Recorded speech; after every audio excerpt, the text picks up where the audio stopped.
Hi, everybody. I'm Lori. And I'm Lisa, and we're the founders of E.P.I.C, Empowering People, Inspiring Community. And today on our E.P.I.C Experts Interviews, we are pleased to have with us Sharon Sanchez of San Juan Gems. Welcome. Thank you. So Sharon, can you just start by giving us a little bit of the background of the store and how you got started down this path of working with gemstones? Yes, the store actually was started in Dove Creek, Colorado, about, I'm going to say somewhere in 65 years ago. They started in a garage, worked onto a little shop, built the store here in Cortez, beside us in 1969. And then in 75, they built this store here that we're in now. So we've got a lot of background behind us. My husband's been in it since he was a little guy. I married into it. I knew nothing about rocks, and so this has been a whole journey for me to learn. And I was in and out of the store for working wise for a lot of years, and then about 20 years ago, came back in full time when my mother and father-in-law, my father-in-law had died, my mother-in-law retired, and so I came back in the store full time and have been here since full time. So actually, when you're self-employed, you're more than full time. But anyhow, we have seen a lot of fads come and go, and so we work with that and try to learn as much as we can and accommodate and help people out with any of the types of things that they're interested in. Tell us a little bit more about your husband's role too, because he's a master silversmith. He's a master silversmith. Larry apprenticed under a German master when he was 12 years old, making the trip from Farmington or from Dove Creek to Farmington weekly so that he could continue to learn. And after he completed his apprenticeship with this German master, he went to work pretty much full time doing bench work. He's done that since. I'm not going to say how old he is, but he's got a lot of years under his belt. He's a master silversmith. He is a gemologist and a geologist as well. So he knows a lot about rocks, a whole lot more than I do. Great. So do you guys make a lot of custom pieces for people, or he'll pick a specimen there and make a jewelry piece that you have that people just come in and see those? Right. We do both. We do a lot of custom jewelry, and then he's always working on stock for the store here because as we go, we sell a lot of it, and it's real hard to keep his jewelry here. So we do both. So you mentioned that you married into this and it's been quite a journey. So can you tell us a little bit about that and just your experience learning about gemstones and geology and what that's been like for you? Yes. I worked, like I said, in the store off and on through the years. There's times I had to work outside to help pay the taxes and insurance, and I had other interests for a while, and then would end up working here again for a little while, and helped at a lot of the shows with my mother-in-law and father-in-law. I went to Kansas City every year with them to help with the show because it was a really tough show. And I would learn bits and pieces all along, and then in and out of the store through the summer and helping with the customers and things like that. So I didn't get really very knowledgeable about it until I started full-time 20 years ago. And of course you have to learn, and there's always something new coming out, and whether it's the same material that we're familiar with under another name and they've renamed it and given it new properties, that happens a lot. And so we have to kind of sound people out as far as what the colors and the properties of the material are, and to see whether or not we have it as requested. So I did take a geology course at the local community college here and got a lot of information from that and learning. And I helped my husband study when he was doing his gemologist. That was all online, and well, I shouldn't say online because we didn't have online at that point in time. That was all done through correspondence courses, and so I helped him a lot as far as getting ready for testing and things like that, helped him study. So I learned a lot through that. So it's just been an ongoing process, and then as we find new materials and whatnot, I have to become somewhat knowledgeable about them and try to get everything stuck in my head so I can remember all of the names, because that gets to be a hard deal because there's so many different types of gems and minerals. Well, speaking of that, when I'm looking behind you, I see all of those beautiful geodes and some fetishes and things you have back there. And maybe you could tell everybody, you know, what some of those are. I see some amethyst, but you know, maybe you could tell us a little bit more about those, so they can get a feel for all the things that you have in the store. Okay, so we're going to start here. This is a citron geode with very fine crystals in it. It's unusual in the fact that not only does it have the regular citron crystals, it has a citron druzy on top of the crystals, so that it makes it quite unusual. Looking over here, this one has, again, the very fine citron, or excuse me, druzy on it. It's a Brazilian type agate with a lot of the surround on it being Brazilian. We carry a lot of different amethyst pieces, some on stands, some on that are not on stands that just sit by themselves. So there's a lot of different variety of the materials that we are carrying here in the store. One of the things that I like a lot are the carvings. We have a lot of carvings in the store because I like them. It's my favorite part of the business for someone to be able to take a rock and make it into something completely beautiful, completely natural, but they have added their insight of what that rock might look like to this. That's cool.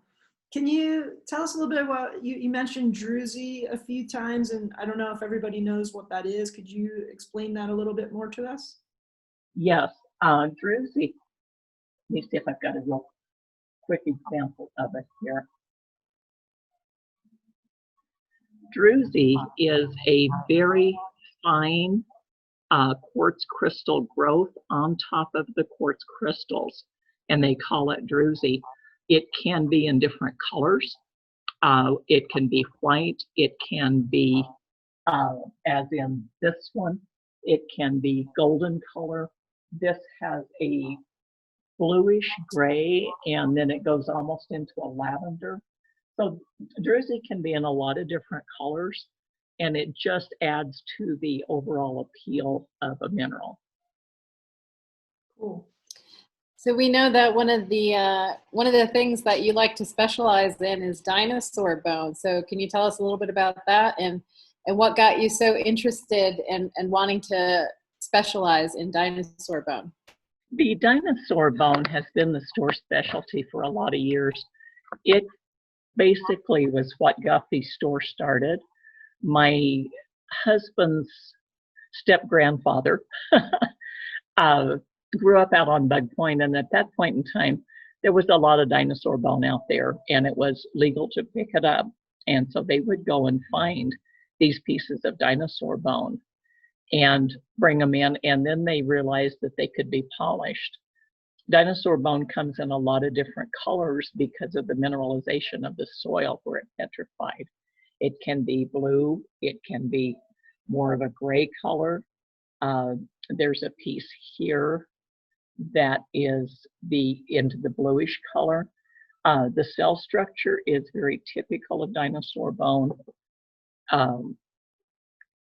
My father-in-law and my step-grandfather loved the aspects of the dinosaur bone. So they continued pursuing that and learned to cut and polish it. And then that became the backbone of our store because we were in an area that was rich with it. So we said, would sell a specimen piece. They made jewelry with it, and which we still do today. We still have some of the specimen pieces. We are grandfathered in as far as the dinosaur bone that we have in the store because we have had it for a lot of years, and the collections that we have purchased, we have the documentation as to that they come off of private property or they were picked up before the law was changed in the 90s, making it illegal to pick it up. So a very, very unusual piece, a multicolor piece, is this piece. This actually is a museum piece with the different cell structures and the different colorations in it. So my husband and my son, our son works here with us as well. His name is Shane, and he cuts and polishes bone as well. So we're doing a lot of work still with the dinosaur bone. Nationwide, it has a lot of interest. This is a necklace that Larry made not too long ago, and again, showing some of the different colors that the bone comes in. It's just very, very unique. Another piece here. Larry likes to make bolo ties. It is one of his favorite things to do. And so here is a bolo tie that he has done. This is in the blue, bluish gray bone with the heavy cell structure in it. So just a few of the pieces that he's done. And we are always looking through our stockpile out in the rock yard for unique pieces, and they will spot polish them, which means that we leave the outside and most of the entire specimen intact so that you can see what it actually looked like. And then they will polish a face of it so that it reflects what it has turned into. Those are amazing. They're so beautiful with all the colors and everything. I know I have a piece of it from being out at your place. Can you tell people a little bit about, I mean, you have a big inside store, but then you also have your whole outside where people can go and look at the dinosaur bones and other pieces. Yes. We've got a large supply of what we call cutting grade material in our rock yard. A lot of the people that we deal with, a lot of the customers, cut and polish these rocks and make jewelry, do wire wrapping. I had a lady that made coasters for a white oak table out of some of the slabs of the material.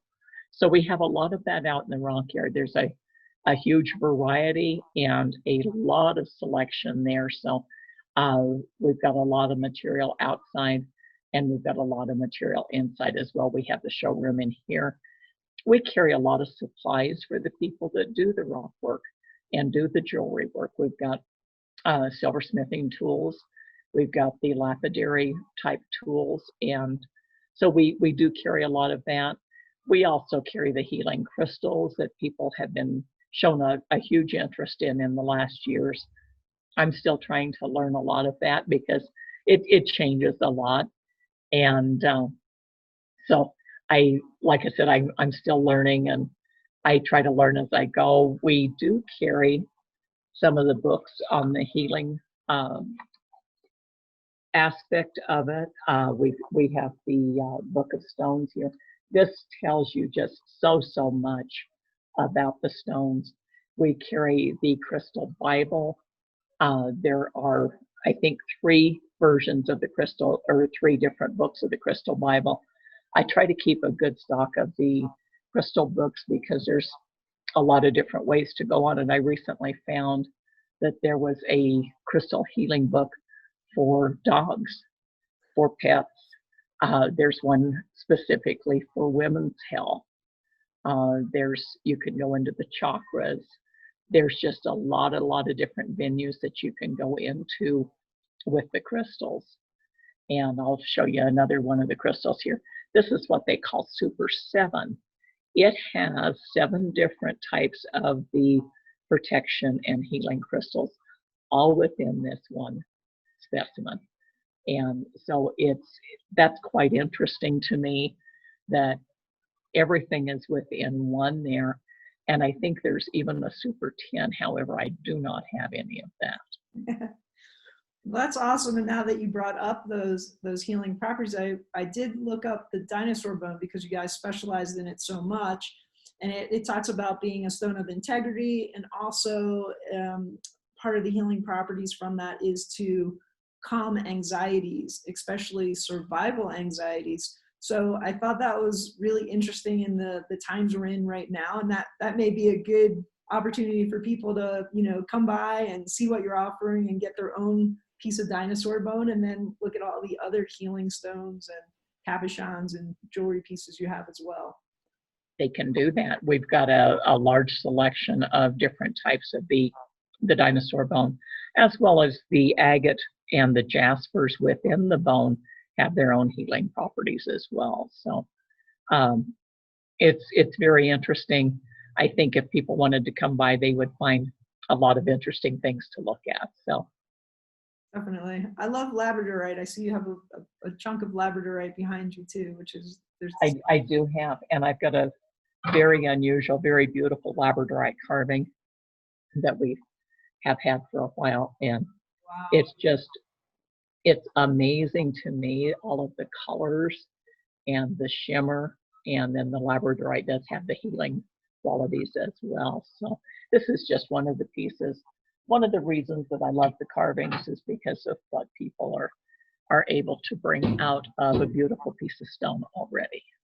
Do you guys carve them there, or do you get those in already carved? No, they're already carved. I would love to know how to do that, but I don't think I'm that talented. You never know until you try. You never know. So So out of curiosity now, aside from what the books say about some of the healing properties, are there some stones that you're particularly fond of or find, you know, soothing or energizing or anything like that? Anything you're really drawn to? Yes, the carnelian. Carnelian is an orangey agate type stone. If I see beads, if I see carvings, just palm pieces, you know, pieces to put in your pocket, carnelian attracts me. I look into it, and I keep quite a lot of stock here in the store of it. And if I hold it, I do find it soothing, and I don't know what there is about it for me, but carnelian is one of my favorites. I also love rose quartz, which is the stone of happiness and peace. Those are two of my favorites too. Yeah, as well as the color. I love pink. Yeah, the rose quartz is amazing, and some people know it's, you know, for the heart chakra too. So I think it just is attractive to all of us because it has that energy of happiness and heart. Right. So tell us a little bit more, so people can connect with you on the website, sanjuangems.com, and they can shop on there as well as coming in. They can shop on there. I have been trying to get more of the items on the website. It's kind of a hard thing to do though, because those pieces turn over continually. And so I would just get them on, and we would take them to a show, and then we would sell them, and somebody would want to order it, and it's already gone. So it's very, very hard as far as keeping the website fully populated with the type of things that we carry in the store.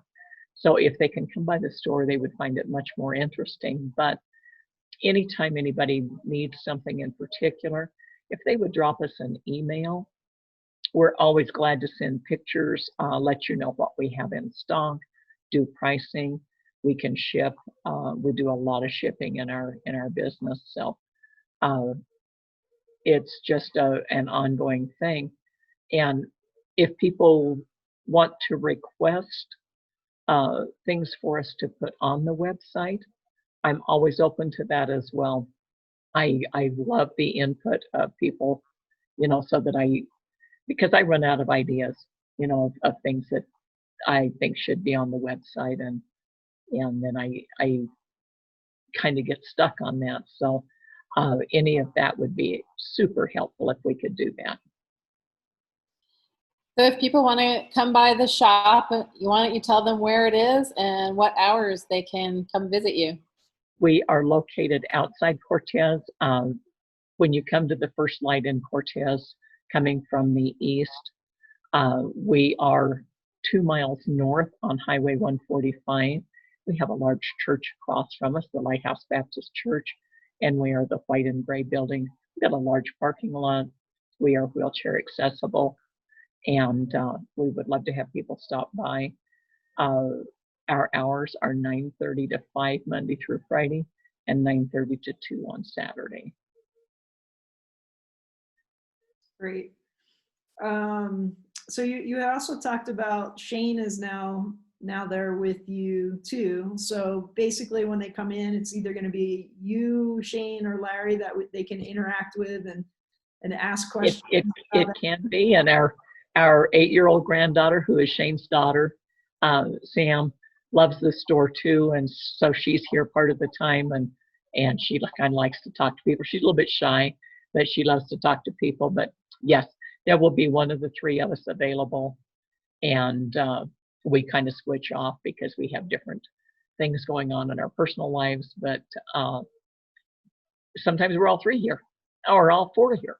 So that's awesome. It's beautiful to see the family business and how it's continuing to go. Yeah, we're second and third generation, and Sam says she's going to work here when she's big.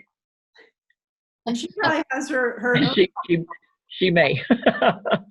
And does it seem like she has her own insights into the crystals, and you know how she does, and she loves them, and we're in the middle of doing a lot of tumble polishing them right now, which is always interesting to see what they look like when they're polished. And so she's always very interested in them, and she knows a lot about them.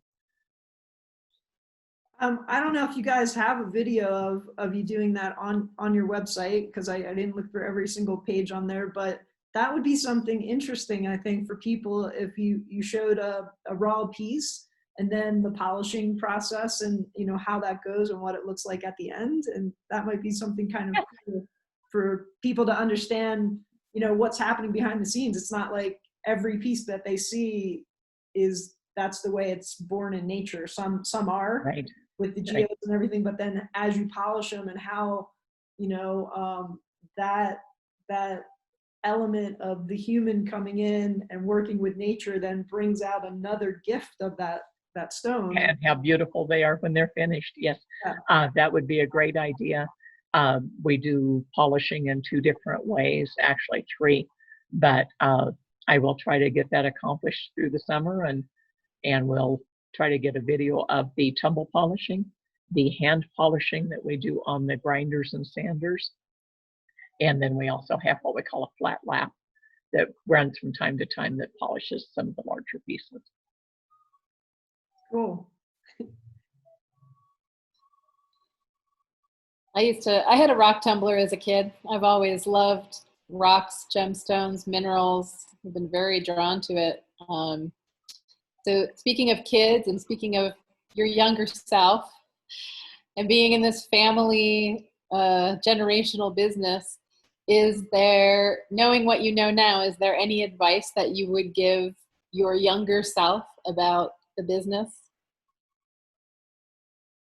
Oh,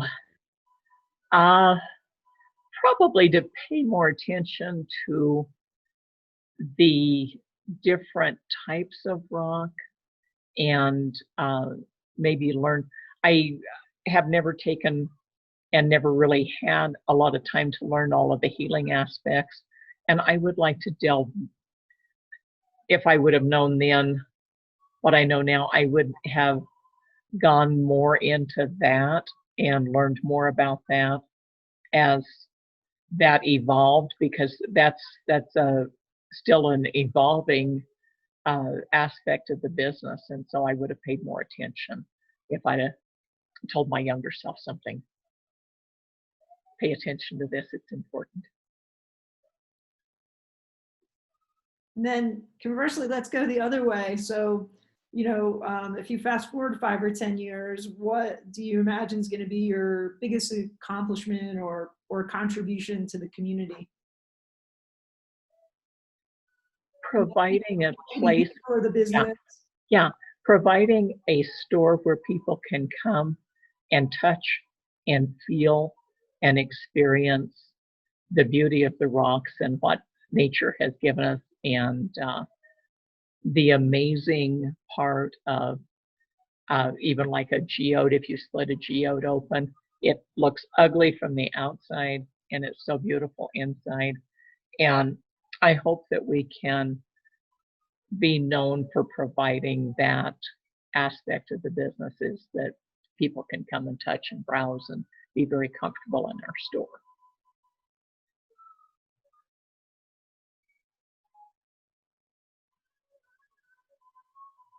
Is there like any other things that we haven't mentioned or talked about that you want to share with anyone about anything else that's in the store, or, you know, in general about rocks and gemstones and crystals? I don't think so. Just come and feel and enjoy our store. Come and browse sometime. Whether you purchase or not is kind of irrelevant. Just come and enjoy the experience of coming into our store. I think you'll be amazed. Can you tell people again what the address, phone number, and website is? The address is 11523 Highway 145, Cortez. And our phone number is 970-565-9854. Website being sanjuangems.com. We are also on Facebook, and it's under San Juan Gems. And so if you want to look that up, we always appreciate Facebook followers. And we do have an email list. We do specials from time to time, and I try to get out a newsletter and let people know what we're having on special or what shows we'll be at, because we have in our email list, we've got a large following from all over the country, because we do a lot of shows in Texas and Kansas and Arizona. At least we did. Hopefully this whole pandemic will clear up here shortly and we'll be able to go back to that. But people know where to look for us, and we appreciate all of the comments. And if people want to do Facebook, like I said, I've always got stuff on Facebook. Maybe you could mention just a couple of the larger shows too that you guys are at. So if people are going to those, they know they can look for you there. I mean, I know right now it's in flux, Right. but what Right. you normally go to? We typically do Prescott, we do Austin and Houston, Fredericksburg, Midland, Texas, Abilene, Texas. We do Wichita, Kansas, and Kansas City. Actually, that show is in Missouri, but the city's right there. So yeah, those are the main shows that we do. And then the store here remains open while we're gone under Shane's care. And they just look those up online. It's basically just Gem and Mineral Show in that particular city, and that will come up. That will come up, yes. And also, I try to keep these updated on the website under upcoming events. Great. I may Well, I know that get those posted on Facebook here soon. I know that Lisa and I personally each have a few things from the shop, and it's an incredible experience. We highly recommend it. Like Sharon said, to just go and be able to touch and be in the energy of the stones and see what appeals to you and pick something up. And get your dinosaur bone. Sounds like the perfect time for it. Yes. And we thank you guys for continuing the E.P.I.C magazine. It is a great addition to the community. Thank you. Thank you so much. Thank you again, Sharon, for visiting with us. And please visit sanjuangems.com. And for more information on E.P.I.C, that's epicmag.org. Thank you. Thank you, ladies. Have a great day. Too. You too.